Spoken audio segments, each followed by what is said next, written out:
عرب کے رہنے والوں کے لیے کعبہ سے زیادہ مقدس اور کچھ نہیں تھا۔ ایک دن قریش کے ذیلی قبیلے بنی کنانہ کا ایک فرد صنع کے کلیسا میں ایک راہب کے حلیے میں گیا۔ رات میں کلیسا بند کر دیا جاتا تھا۔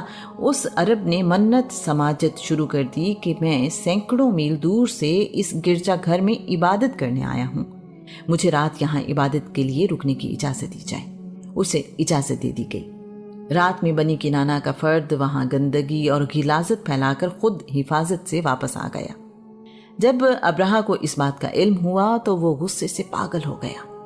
اس نے کعبہ پر حملہ کرنے کا فیصلہ کیا اور فوج کو تیاری کا حکم دیا۔ مکہ پر حملہ کرنے والے فوجیوں کی تعداد کم و بیش 60,000 تھی۔ اس فوج میں 13 ہاتھی بھی شامل تھے۔ اس جنگ میں نجاشی شاہ حبشہ خود شریک نہ ہوا اور اپنے ملک میں ہی رہا۔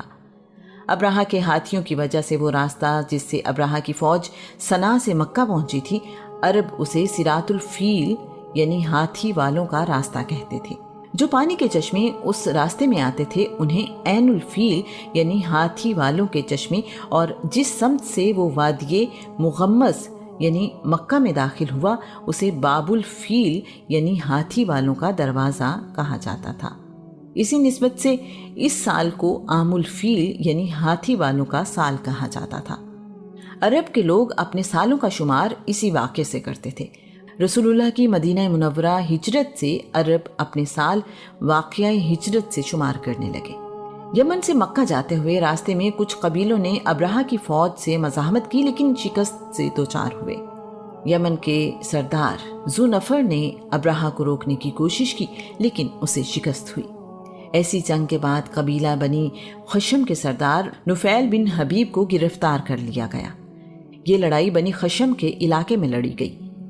نفیل کی جان بخشی کی شرط یہ رکھی گئی کہ وہ مکہ تک راستے کی رہنمائی کرے گا۔ طائف کے لوگ لات کو خدا کی بیٹی کہتے تھے اور اس کی عبادت کرتے تھے۔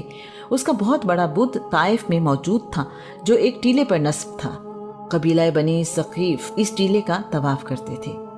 ابرہہ کی فوج طائف پہنچی تو طائف کے لوگوں نے اس خیال سے کہ ابرہہ کہیں لات کا عبادت خانہ غلطی سے کعبہ سمجھ کر تباہ نہ کرتے، طائف سے باہر آ کر ابرہہ کی رہنمائی کی کہ مکہ ابھی دور ہے۔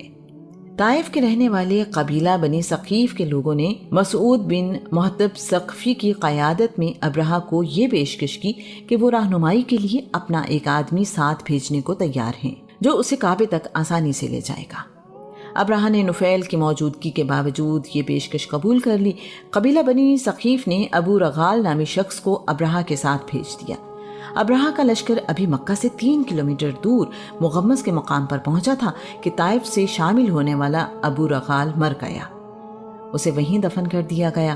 بعد میں عرب قبیلے ابو رغال کی قبر کو پتھروں سے سنگسار کرنے لگے۔ ایسا کئی صدیوں تک ہوتا رہا۔ عرب بنی ثقیف کو یہ طعنہ دیتے رہے کہ انہوں نے لات کا عبادت خانہ بچانے کے لیے بیت اللہ پر حملہ کرنے والوں کا ساتھ